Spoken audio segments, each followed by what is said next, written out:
Boa tarde, galera. Mais um vídeo aqui do nosso querido canal Brownie Fogo. Opa! E aí, tudo certo? Beleza? E aí, obviamente, né? A gente tá com a Cacau. A Cacauzinha tá aqui com a gente. Tá querendo um carinho, tá descansando. E agora a gente começa a falar um pouquinho sobre Botafogo, rapaziada. Não temos tantas notícias assim, vamos colocar assim. São apenas comentários que eu acho muito pertinentes. Se inscreva aqui no canal, deixe seu like, ativa o sininho para você não perder absolutamente nenhuma novidade. E a gente vai chegando aí para falar sobre coisas que aconteceram no dia de ontem, né? Pelo menos até de maneira semelhante, ali alinhada ao último vídeo que a gente fez, que a gente falou um pouco da situação do Chay, que só enfrenta o Brasil de Pelotas, jogadores relacionados e não relacionados, né? Ricardinho, Kaique e o Chay, evidentemente, fora da relação, além do Jonathan, lateral esquerdo. Eu disse que eu discordei um pouquinho da não relação do Kaique, né? Mas, enfim, o time tá ganhando, vambora pra cima. E eu já começo a falar um pouquinho desse jogo aqui, tá? Eu começo a falar um pouquinho sobre esse jogo, sobre o contexto, o paradigma da partida. Nem se encaixa nesse jogo. Mas eu, sinceramente, cara, tem um gambá ali, moleque. Simplesmente um gambá ali. Tomara que a Cacau não veja, senão já era, né? Bom, enfim. Qualquer coisa eu filmo aqui, vai ser uma saga do gambá, vai ser um Brownie Fogo Net Deal. Eu não vou conseguir nem ampliar a imagem, porque... Enfim, foda-se, gambá. Eu acho que isso vai acontecer muito no jogo contra o Brasil de Pelotas, tá? Contra o Brasil de Pelotas eu vejo que a gente pode ter esse contexto, esse cenário. Quando eu falo que o Botafogo ele vai ter que aprender em um determinado momento, ele vai ter que aprender, né, a jogar, como é que eu posso dizer, com equipes que não permitam, pelo seu sistema defensivo, pelo contexto do jogo, equipes que não permitam o Botafogo abrir o placar na primeira etapa, né? Eu não tô falando que eu quero isso, né? Teve um cara que chegou e falou: ah, não, Bruno, você tá maluco? Eu quero mais é que o Botafogo faça gol no primeiro tempo todo jogo e segure o resultado e amplie o placar. Claro que eu quero isso, né? Qualquer um com mínimo de intelecto vai saber, né? Mas nem sempre vai ser possível. O pior, quase, eu diria que mais da metade dos jogos isso não vai acontecer. A gente vai ter jogos, ainda mais que o Botafogo tá jogando bem. Tá sendo um time, as pessoas vão olhar, opa, caramba, o Botafogo com 4 vitórias seguidas, 4 jogos sem tomar gol, então vamos segurar aqui atrás, né? Vamos pegar no erro deles. Em um determinado momento os caras vão se atentar mais ainda a jogar com o Botafogo, e o Botafogo às vezes vai ficar no 0-0, às vezes vai levar uma desvantagem para o intervalo, para o segundo tempo, né? Às vezes vai sofrer o primeiro gol antes, e o Botafogo ele vai ter que demonstrar um sinal de reação, ou se não de reação, de responsabilidade, né? Porque o Botafogo, quando o Botafogo encostar no G4 e entrar no G4, o Botafogo vai se tornar um time a ser batido. Os times que estão no G4 são times a serem batidos, que eles precisam perder pontos para outros ganharem. Então vai ser muito importante o Botafogo se alinhar a outros cenários, o Botafogo se preparar para outros cenários. O que a gente teve nos 4 jogos em que o Botafogo venceu, Confiança, CSA, Vasco da Gama e Ponte Preta, foi o Botafogo abrindo o placar no primeiro tempo e na segunda etapa não sofrendo gols, em 3 jogos pelo menos, marcando o segundo gol. E o pior, né? O Botafogo, pelo menos nos jogos contra CSA e Ponte Preta, o Botafogo sentiu muita dificuldade. Eu não vou nem falar do Confiança, cara, do jogo do Confiança, porque o jogo do Confiança ali, cara, o Anderson chegou e já teve que colocar o time encatadão ali pra jogar e nem vale análise, né? Mas contra CSA e Ponte Preta, o Botafogo tinha dificuldade até marcar o primeiro gol. Contra o CSA foi uma jogada ali que, porra, houve um mérito, o Botafogo estudou a fragilidade defensiva do CSA. E contra a Ponte Preta foi uma cagada, né? O lançamento do Daniel Borges, né? E o Kevin e o Ivan ajudaram a gente, né? Que são o goleiro e o lateral direito da Ponte Preta. O lateral direito eles conhecem bem.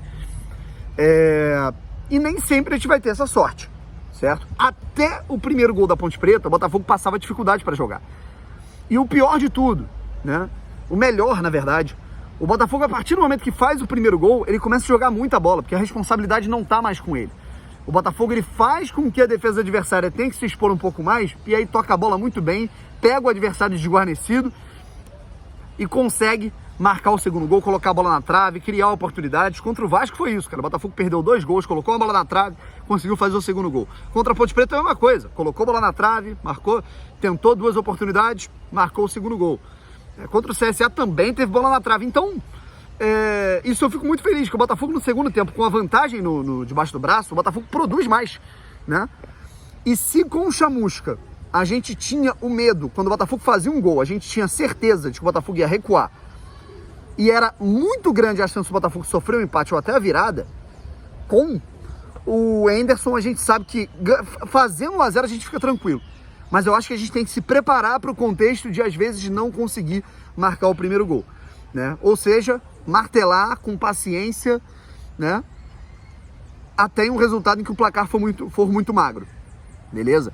Eu não acho nem que é o contexto desse jogo contra o Operário, tá? Contra o Operário eu acho que vai ser um jogo difícil, né? O Operário é uma equipe que oscila no campeonato, mas é um time competitivo e que vai estar muito desfalcado. O Ricardo Bueno deixou o clube, o Leandrinho, né, ex-Botafogo, não vai jogar, realiza uma cirurgia, tá fora por muito tempo.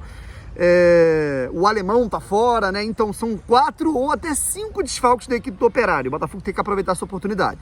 No Botafogo, o único desfalque dos que vem jogando com o Henderson é o Chay, certo? E a gente tem que ver quem vai ser utilizado, certo? E eu acho que vai ser importante, muito importante o Botafogo ele subir o contexto. Eu acho que a Cacau, ela tá vendo o Gambá, ela já tá olhando pra lá, meu irmão. O pau vai quebrar aqui.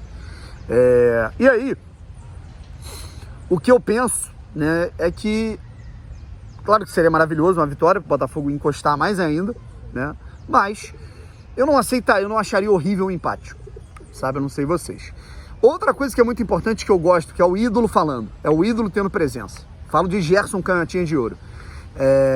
No seu canal no YouTube ele disse que ele tem certeza absoluta que o Botafogo vai subir. Com esse futebol, com esse desempenho, com esse sangue no olho dos jogadores, ele disse que ele tem certeza absoluta do acesso do Botafogo. E vou te falar, eu não vou ser cri-cri não, é claro que a gente tem que ter pés no chão, é claro que a gente tem que respeitar os adversários, a gente está muito longe ainda do nosso objetivo, de assegurar o nosso objetivo. O Botafogo não é para estar em 8º lugar, o Botafogo não é para estar em 5º, o Botafogo é para estar pelo menos em 4º na última rodada, certo? Então, mas agora, eu acho que o discurso do Gerson Canhotinha de Ouro, ele tá certíssimo, né? É um discurso correto, né? Por quê? Não pode o presidente do Botafogo falar isso. Não pode, talvez enfim, o jogador pode falar isso, mas dentro do vestiário, certo? O ídolo tem que falar isso. Quando o ídolo passa a força para a torcida, quando passa a confiança, o ídolo do clube, um dos maiores da história, passa uma confiança para a torcida e para o grupo, a parada fica boa, velho. E eu acho que tem que ser isso. Tem que ser esse o pensamento. É um ídolo chegar e falar, eu tenho certeza absoluta que essa porra vai acontecer, certo?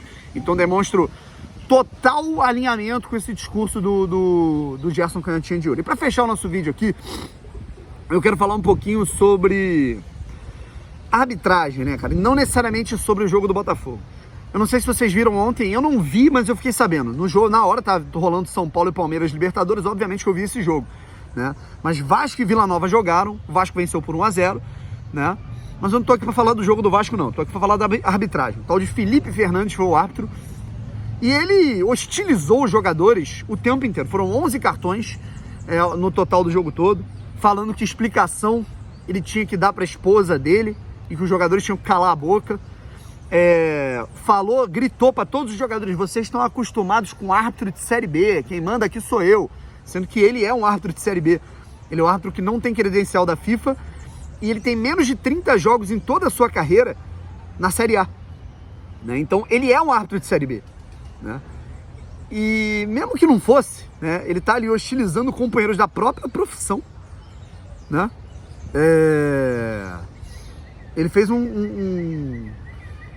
ele fez assim uma ofensa a árbitros da própria profissão, né? Além de toda a arbitragem péssima que ele fez, destratando os jogadores, colocando o dedo na cara, né? Ele ficou encarando os jogadores como se fosse dar porrada, ele parecia que ele tava fora de si, né? Tanto que o Marquinhos Gabriel, o jogador do Vasco, fala, pô, meu irmão, sai de perto de mim, ele dá o cartão amarelo pro cara, né? É bizarro, né, o comportamento desse maluco. Aí eu falo, velho, respeitar árbitro pra quê? Certo? A central do apito, essa galera aí, cara, inclusive o Sandro Merahit ontem descascou o árbitro, né?